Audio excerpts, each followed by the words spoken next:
Good evening. The greatest enemy of knowledge is not ignorance, it is the illusion of knowledge, once said by Stephen Hawking. Welcome to BMC News Live English. Myself, Shina Sultana, joining you with the daily news updates. Today's news in detail. The third stage of the wage protection system will begin in January 2022. The LMRA has said. Client Services Directorate Head Iman Shabib revealed during a virtual meeting organized by the Bahrain Chamber of Commerce and Industry (BCCI) that this stage will include businesses employing less than 50 workers. She said the implementation of the second stage, which began on 1st September 2021, was a success. Businessmen complained of too many fees that small businesses such as hair salons have to pay, including renewal and cancellation of permits or medical treatment. The burden was compounded by the impact of the COVID-19 pandemic. They also complained about the unfair competition from flexi permit workers or contractors. Representative of His Majesty the King for Humanitarian Work and Youth Affairs, His Highness Sheikh Nasser bin Hamad Al Khalifa, who was accompanied by his two sons, paid a visit to Abu Dhabi International Hunting and Equestrian Exhibition ADIHEX 2021. The event, which will continue until October 3rd, is being held at Abu Dhabi National Exhibition Centre. His Highness Sheikh Nasser bin Hamad Al Khalifa toured the hunting weapons pavilions and sections and got informed about the latest technologies in this respect. He also listened to a detailed briefing on the exhibition and its goals. In a statement marking the occasion, His Highness Sheikh Nasser praised the distinguished level of the exhibition and the content of its pavilions. He stressed that ADIHEX has contributed to boosting the status of the UAE, being one of the outstanding exhibitions at the international level. He added that the event is an assertion of the UAE's keenness to preserve the heritage related to falcons and their hunting and the equestrian. His Highness Sheikh Nasser bin Hamad Al Khalifa affirmed constructive cooperation between the Kingdom of Bahrain and the UAE in preserving heritage through joint programs. He wished the exhibition every success in highlighting the bright image of the heritage of the UAE and the region. The countdown to Bahrain's participation in the Expo 2020 Dubai has begun. It will officially open on Friday and run until March 31st under the slogan "Connecting Minds, Creating the Future." The Health Ministry will celebrate World Health Day, which is observed annually on September 29th. Today's celebration aims to assert the significance of increasing awareness of cardiovascular problems and promote joint efforts to fight heart and artery diseases. The ministry has accorded great importance to improving preventive, therapeutic and diagnostic services related to heart disease through primary and secondary care. This reflects the keenness of the leadership on the health and safety of the Bahraini community by providing many specialized medical centers and advanced equipment and technologies that meet international standards in diagnosis, treatment and rehabilitation. Out of 13,864 COVID-19 tests carried out yesterday, 48 new cases have been detected in Bahrain.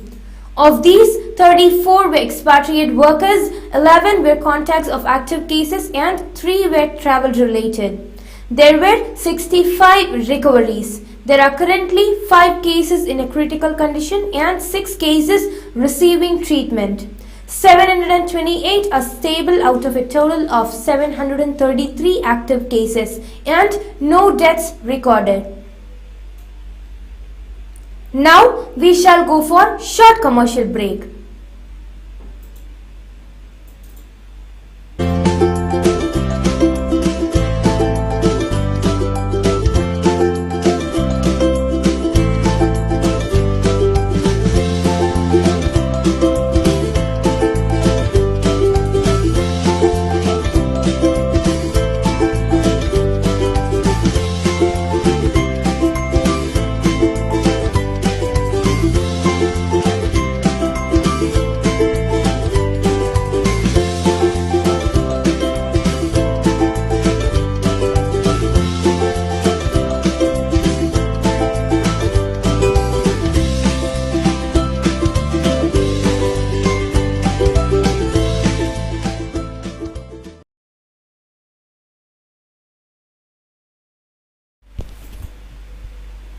Welcome back.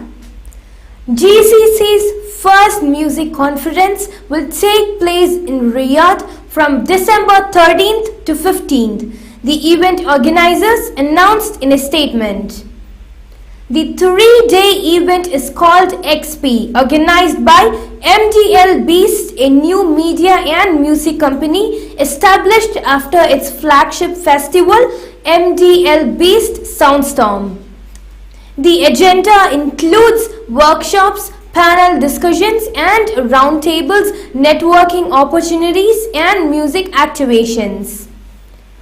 International and regional music industry executives and artists are being invited to participate as speakers and delegates in the event to enhance the country's music sector and come up with policies. The Dubai Civil Defense teams were able to control a massive fire that broke out in a car showroom in Ras Al Khor, causing damage to 55 cars displayed in 8 showrooms.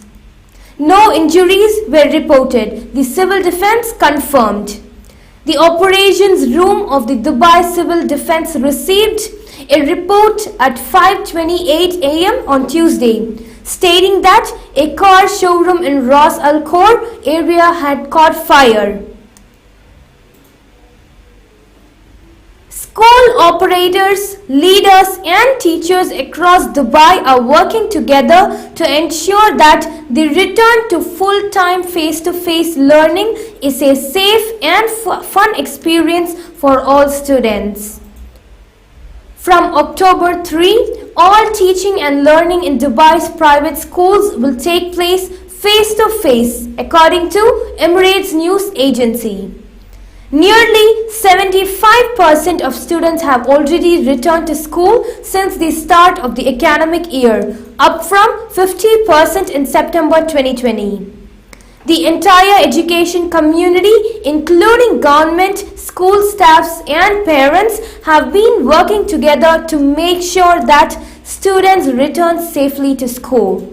While we are readjusting to full-time face-to-face learning, it is important to keep well-being at the heart of the teaching and learning experience. We are grateful to our community for everything they have done to support high-quality education in Dubai, and we look forward to a safe academic year full of friendship, happiness and fun. Director General of Knowledge and Human Development Authority KHDA, Dr. Abdullah Al-Karam said. Since the beginning of the September, the KHDA team has made 711 visits to schools with an average of 3 visits per school, reviewing their compliance with health and safety measures. The overwhelming majority of schools were found to be in compliance with all precautionary guidelines. While the majority of students will be returning to school on October 3rd, distance learning will still be offered to students who have a valid medical certificate from Dubai Health Authority. And those who are unable to return to the UAE due to the COVID-19 restrictions. Earlier this year, nearly 75,000 parents completed the KHDA's parent survey. Of these, 89% of parents said they felt their children were safe at school.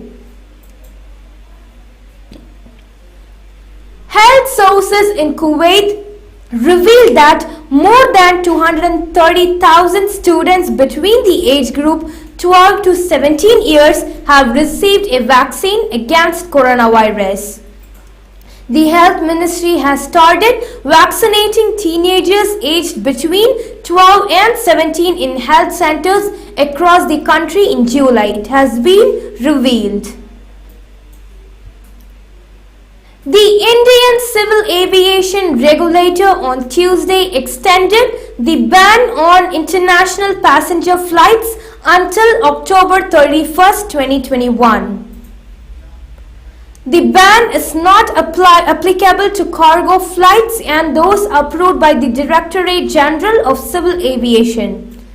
India has formed air bubble pacts with around 25 countries including the US, UK, UAE, Kenya, Bhutan and France. Rules stipulate that those special international flights can be operated by their airlines following an air bubble pact between two countries, irrespective of their travel ban.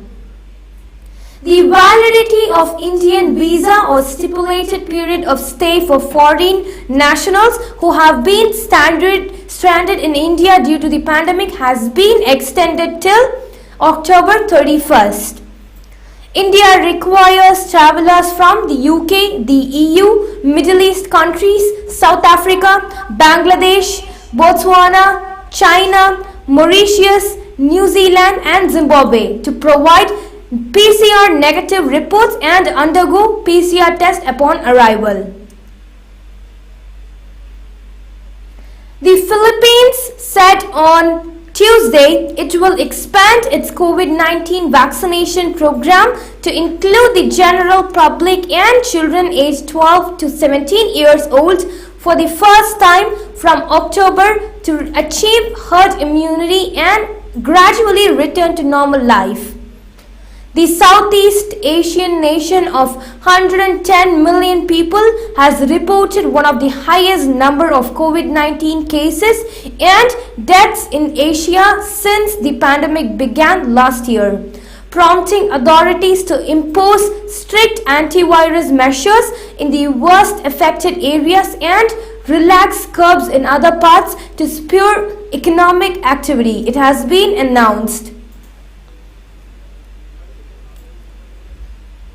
NASA will stand down from commanding its Mars missions until mid-October while Earth and Mars are on opposite sides of the Sun, the US Space Agency said on Tuesday. NASA said while engineers would stop sending commands, the missions would continue collecting data about Mars during the period called Mars Solar Conjunction, which happens every 2 years. During the solar conjunction, gas expelled from the Sun could interfere with radio signals if engineers try to communicate with spacecraft on Mars. That could corrupt commands and results in unexpected behavior from the deep space explorers, NASA said.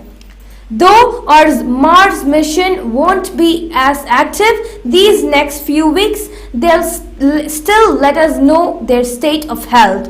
Roy Gladden, manager of the Mars Relay Network at NASA's Jet Propulsion Laboratory, said. Each mission has been given some homework to do until they hear from us again. The Perseverance and Curiosity rovers will take weather and radiation measurements and look for dust devils, while the Ingenuity Mars helicopters would remain stationary at its location. The Stationary InSight lander will continue using its seismometer to detect tremors like the large Mars quakes it captured recently. NASA's three orbiters, Odyssey, Mars Reconnaissance Orbiter, and MAVEN, will continue relaying some data from the agency's surface missions back to the Earth, in addition to gathering their own science. With this, we come to the end of today's news. Stay tuned for daily news updates in BMC News Live English at 7:30 p.m. Thank you so much for watching. Signing off by Shina Sultana. Good night.